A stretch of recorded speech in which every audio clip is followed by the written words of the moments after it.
As pessoas estão perdendo a sua capacidade de pensar, de refletir. As pessoas são induzidas ao erro e insistem no erro. Para você ter ideia, hoje de manhã, quem passou por Vargem Pequena encontrou um monte de jovens voltando da rave, sentado na calçada, sentado no chão. Mas na cabeça deles, eles estão curtindo a vida. Na cabeça deles, eles estão avançando. Tem um monte de gente que está aí vivendo uma vida desregrada, bebida, droga, noitada.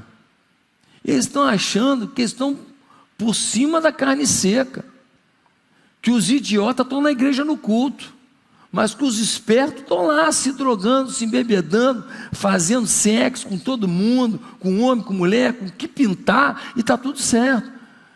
Uma filosofia hedonista, uma filosofia completamente deturpada que tomou o nosso país.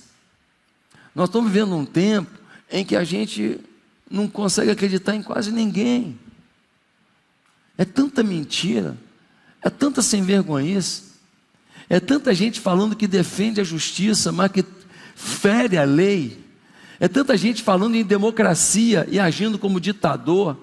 É tanta maldade que vem entranhando a nação e dominando e perseguindo pessoas, que a gente fala, cara, que país é esse?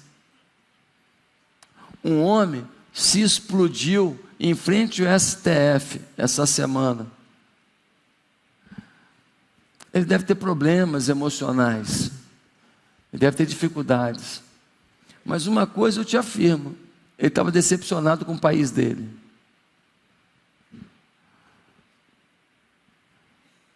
Ele estava decepcionado, ele estava falando, pô, cara, eu já sou problemático, eu já tenho meus problemas, eu já sou emocionalmente instável, ainda num país desse.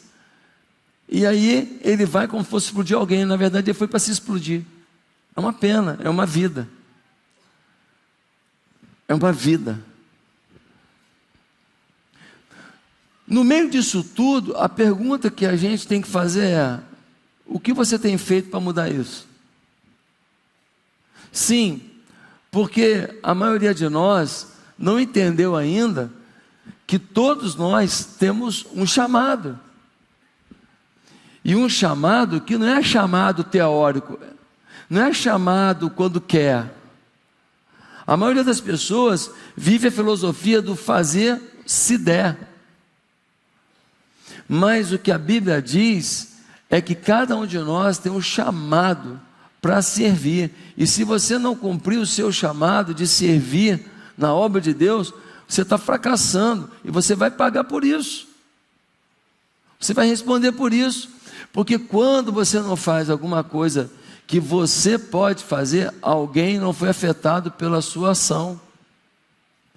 É um casamento que vai ser desfeito, é um jovem que vai continuar perdido, é uma pessoa que vai para o inferno, é uma pessoa que não vai conhecer o céu, é um destino eterno na vida de alguém. Por quê? Porque você não fez o que podia. E a maioria das pessoas da igreja está numa situação confortável. Vem, ouve uma palavra, ouve um louvor, participa do que a igreja oferece, no buffet de coisas que a igreja oferece, mas não se oferece para que a igreja possa fazer alguma coisa a mais. E esse texto é um texto que fala sobre isso. E no versículo 11, nós lemos assim, no versículo 11: e ele designou alguns apóstolos, outros profetas, outros para evangelistas, outros para pastores e mestres. A Bíblia está dizendo, o apóstolo Paulo, que na igreja você tem 5 grandes ministérios: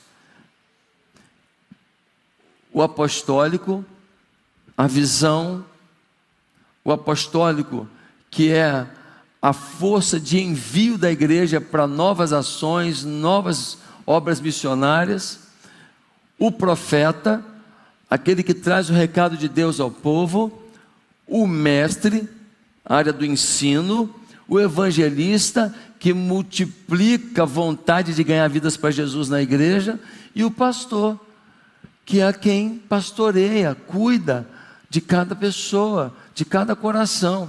Esses 5 ofícios, esses 5 ministérios, toda a igreja precisa ter. Mas por que precisa disso? Para fazer só isso? Não. Precisa desses 5 para, olha o que diz o versículo 12. O versículo 12 vai dizer assim, olha só, com o fim de preparar os santos para a obra do ministério, para que o corpo de Cristo seja edificado. Então a igreja recebe 5 ministérios centrais para fazer com que cada pessoa entenda o seu ministério. E cada um faça a sua parte. E cada um dê a sua contribuição para que o mundo melhore, para que Deus seja louvado em cada coração, para que haja salvação, transformação. Meus queridos, nós precisamos conhecer esse princípio. Por quê? Porque cada um aqui é autorresponsável pela sua vida diante de Deus. No Velho Testamento, o sacerdote matava um animal e derramava o sangue sobre o altar, pedindo a Deus que perdoasse os pecados do povo. Agora não tem mais isso não. Agora o sacrifício já foi feito na cruz. O Cordeiro de Deus já morreu, meu filho. O sangue foi derramado. Agora você tem acesso a Deus. Agora você fala com Deus, você chora com Deus, você reclama com Deus, você grita com Deus, você se abre com Deus. Ele ouve a sua voz e Ele responde a você. E você não tem desculpa. Você não vai falar, não, que o pastor Josué... Não vai botar na minha conta. Você tem acesso a Deus. Você é sacerdote. O apóstolo Pedro vai dizer que nós somos sacerdócio real, nação santa, povo adquirido. Você é o cara. O Roberto Carlos fez a música em sua homenagem. Esse cara sou eu. Você tem que assumir o seu papel. Quando eu estava no início do meu ministério, eu queria fazer tudo. Eu vou visitar, eu vou aconselhar, casamento é comigo, problema de menino é comigo, problema de menina é comigo, problema do papagaio, fala comigo. Sabe o que aconteceu comigo?